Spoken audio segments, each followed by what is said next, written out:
ძალიან კარგია ზოგადად მამა პაისი ათონელზე სერიალი რომ გააკეთეს. მაგრამ ზოგადად ზომიერება აქვს ყველაფერს.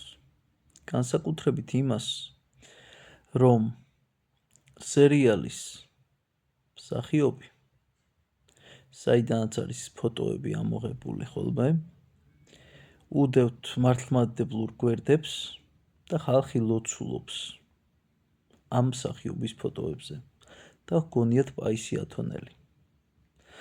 რატომ ხდება ეს? იმიტომ რომ საზოგადოების 95% არის სრულიად დეგრადირებული აზროვნების. ბრმად არც ფიქრობენ, ბრმად უბრალოდ რომ დაინახავენ, რომ არის ხატი მაგალითად, რისი ხატია მაგას აღარ უყურებენ და ამის ნათელი მაგალითები არსებობს. ამიტომ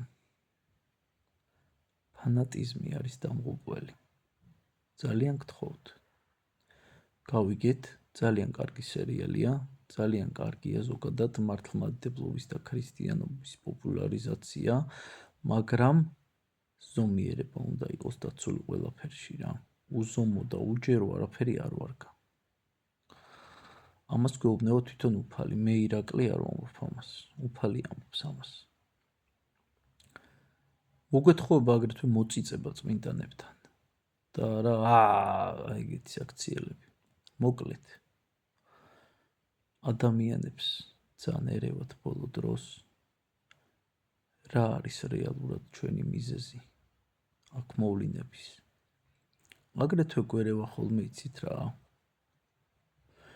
ინგლისური და გერმანული ენები და თუ მაგალითად ავიღებთ ორცალ კვერცხს, ამ ორ კვერცხს დავუმატებთ ფქვილს, შაქარს, ცოტა ოდენ სოდას, ძალიან კარგი ნამცხვარ უკა გამოგვივა. ამიტომ დაფიქრდით მეგობრებო, სანამ შეტოპავთ, სანამ ფანატიკოსები გახდებით, გამოფხიზლდით, ცოტა ტვინი გაამოძრავეთ თავიც და მიხვდებით, რომ ხართ უბრალოდ მარკეტინგის მსხვერპლი. ამიტომ პატივი მიაგეთ პირველ რიგში საკუთარს და მერე გააფანატეთ სხვებზე. სიყვარულის მაგალითი ეგეთი დიდი არავინ არ არის. არის იესო ქრისტე. და იესო ქრისტეს ეცით თაყვანი, იესო ქრისტე განადიდეთ და იესო ქრისტეს თაყვანისცემა და განდიდება იცი რა იქნება? შენ გვერდით ყოფ გაჭირვებულს ხელს რო გაუმართავ, წაქცეულს რო წამოაყენებ და წიხლს რო არ ჩაასილავ ზემოდან. აი ეგ იქნება ღვთის დიდებაც და არა ის Facebook-ზე რო აზიარებ მამა პაისი ათონელის ფილმში გადაღებული მსახიობის ფოტოებს.